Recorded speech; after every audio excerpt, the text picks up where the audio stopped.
Van Gogh, the immersive experience has arrived in Wichita. It blends art and technology to offer a 360-degree journey through the mind and masterpieces of one of history's most iconic painters. Frank is live at the exhibit in Northeast Wichita and joins us with the details. Hey, Frank, how's it going?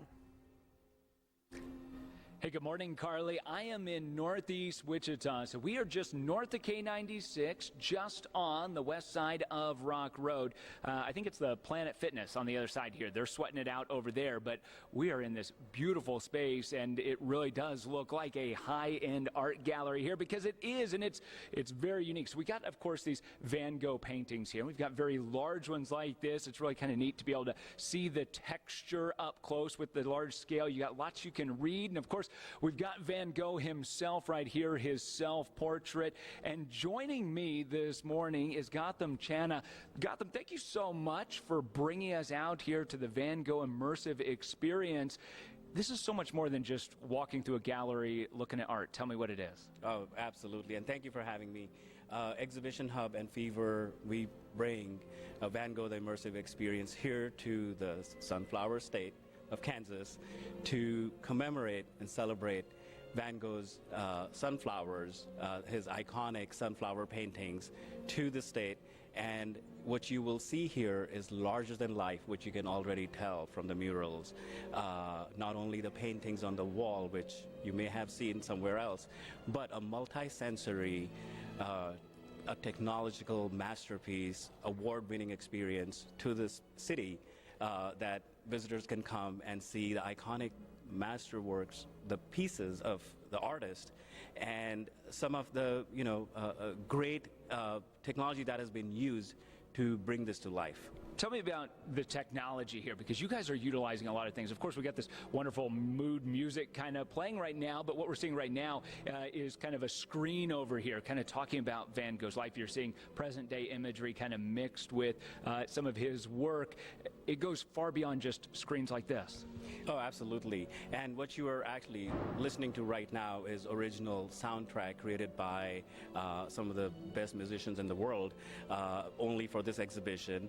And what you will also notice are some of the sculptures that have projection mapping on them. All right, let's talk about that. So we got these sculptures. Let's walk back here, and our photographer Miera is going to kind of follow us, because this is a big place. You guys are taking these buildings that, there wasn't really anything in here, and you're turning it into this. And this is so cool. So projection mapping, explain this to me. What are we looking at? So we're looking at some of his iconic artworks, Van Gogh's artworks that you can see being animated, how they would be if they were moving. And the vases, this collection is called the vases, and you see his collection of sunflowers, the irises and the roses, how he painted those and how they would look like if they came to life. You have these great signs around here kind of talking about the history, and sometimes, in some cases, he has multiple paintings with vases in them, but you got this 3D vase here, and then, it just keeps changing. How long are people sitting here and watching this? People actually come and sit here, and they sometimes sit repeatedly, and they just are so, engrossed in this, and they love the movement, the nuances you see of his brushstrokes that are visible in this, again, larger-than-life painting. And this is the magic of this experience. That's something I noticed, these huge paintings. You can see the texture of these brushstrokes. And unlike, say, the Louvre, you can get right up next to these things. Of course, these are reproductions, but they look stunning. We're going to kind of sneak our way back here. We're going to kind of go back here. We're going to take you into another room here and kind of show you this area. And Gotham, tell me kind of something we're seeing here. This is kind of more of the 3D effect here. Yes, and what you see here is a lot of photo opportunities here, which you will see. You see his art dissected, and there are these projections that show you where you could stand and take photos. You see a few of these projected on the floor here, but one of my favorite is his bedroom in Arliss, which you see there.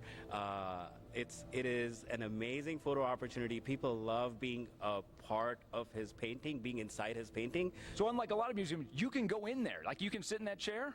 Yes, you can sit in a chair, you can lay on the bed, you can take photos, as many pictures as you like, and you are inside of a Van Gogh artwork. That is so, so cool. And to the right of it, you see these kind of signs on the wall, and there's like 3 different versions, and each one of his versions is a little bit different. On the other side, it actually shows you a painting of the outside of where his apartment actually was. I mean, there's so much history here. Yes, this actually brings you very close to his home, which you see on the wall, and how he created this painting to decorate for his best friend, Paul Gauguin, at that time, and this was his sanctuary. He created this bedroom. This was his first studio. He wanted to start a very vibrant art community, and this is the seed. And this painting was, if you read stuff on the wall, this is his favorite artwork. That is so incredible. Gotham, we're going to talk to you a little bit more coming up. Carly, I want to show you this. I mean, look at how big this is. And this is what I'm talking about. You can get so up close and you kind of see the texture of this. I've learned so much about Van Gogh. Coming up, we're going to go behind this wall, a huge immersive room. We're going to take you through the fields, the sunflower fields of France. And then we're also going to talk a little bit about artificial reality here. So there's a lot to this place. Yeah, looks like it. It also looks like it's just kind of a massive building where they've put up this immersive experience. As you said, it's a multi-sensory experience, which is so cool. Also, such a fresh idea to bring here to Cakeland. Frank, how long do you think people could go and spend there? You know what? Gotham tells me, a lot of folks, you're probably looking at about 90 minutes of time. And I really think if you're into art, obviously you're probably going to want to read a lot of this stuff.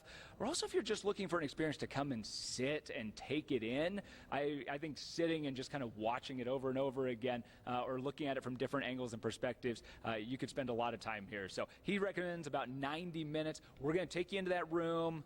It's a place that I could hang out all day. I don't know if I'll be back for the 11 o'clock show. I might just hang out there. All right, well, we got Hannah here, so we'll keep her on standby just in case. But thank you, Frank.